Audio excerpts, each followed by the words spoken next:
What's going on, everybody? Welcome back to another Multifamily Minutes episode here on the Multifamily Hour podcast. In this episode, we're going to be talking about why lack of new supply or lack of new housing starts isn't coming to save any existing investors out there who are in deals where they're banking on that lack of supply driving, future rent growth.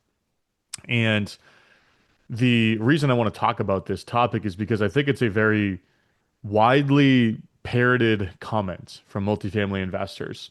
Something along the lines of, well, we're not getting any more new supply, so rents are rebounding soon. A version of that has been said by so many investors that I talk to in many different markets. I mean, this is a primarily Southeast, Southwest thing, Texas thing, where there's been an absurd amount of new supply. But I've even been hearing this for folks in like lower supplied markets like the Northeast. And yes, well, I think there is some truth to that, right? Lower supply equals less available apartments for, folks who are looking to move, which means rents on the existing housing supply increases, right? We all kind of understand that. We all agree with that. And the inverse is true. The more you build, the lower rents go. Like that's also true. But I don't think that it properly accounts for the wild monetary policy dynamics that occurred from 2020 to 2024, really from 2020 to 2022, and how much that drove asset values and rents at the time. So while there is lack of new supply, right? There's an article that was released in April, or no, it was released in May, and it was analyzing year-to-date numbers for 26 as well as April numbers. And housing starts had fallen to the lowest level in 6 years, really since from 2020. And it's all because of all the reasons we know: rising construction costs, elevated rates, insurance premiums, double-digit annual increases on all those since 2017, all that, right? New development is just hard to justify.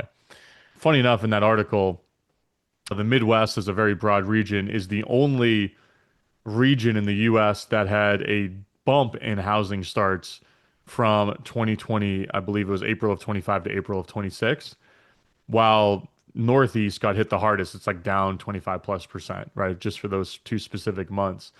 But the general commentary here is housing starts are the lowest they've been in 6 years nationwide, right? So there's less new supply coming online. Now, that is leading folks to just assume that rents are going to start, growing again at whatever rate people are saying they're going to grow, like quickly, slowly, whatever, but they're just going to start growing. And I think that just doesn't account for a couple of very significant variables.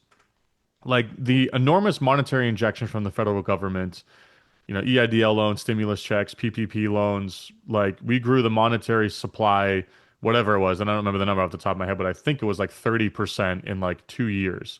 That drove the vast majority of this rent growth that we saw over that period of time versus there being any core structural change within the economy.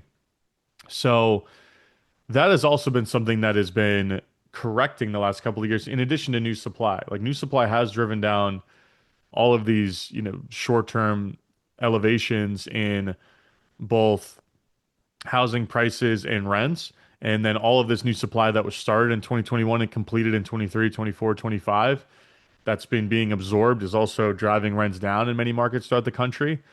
But that's not the entire reason for it. It's also because of that short-term monetary injection into the economy and the fact that rates were so low.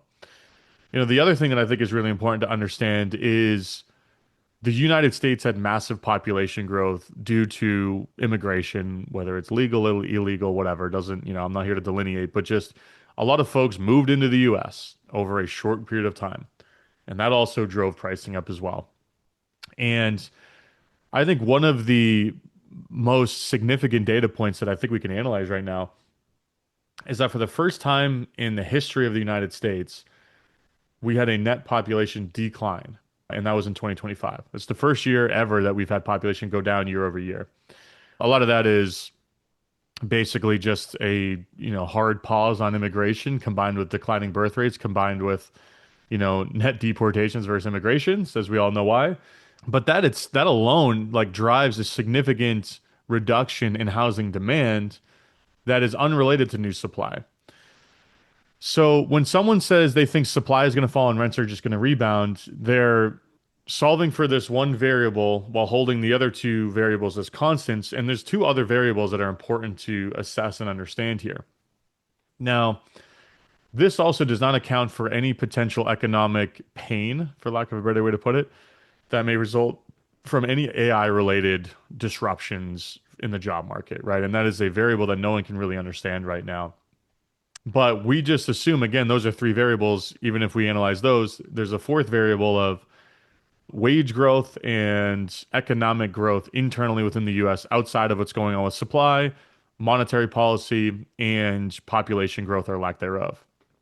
So I say all of that to just make the very straightforward point that for the investors out there who are buying deals right now and either underwriting moderate to significant rent growth because they're working off the thesis that supply is falling, so rents will rebound, or the folks out there who own buildings where, and this is a lot of investors in these coastal markets, or I shouldn't say coastal, but Sunbelt markets, or Southwest or Texas, whatever, where they're just like, all right, finally we have a decline in housing starts, and finally all of this legacy supply has been absorbed, and I've been renewing leases at lower rents than the last lease and leasing up at lower rents than the last move out, and we're finally going to start to go the other way, and therefore I'm going to make decisions about whether to hold this building or refi or sell this building or whatever based on these variables.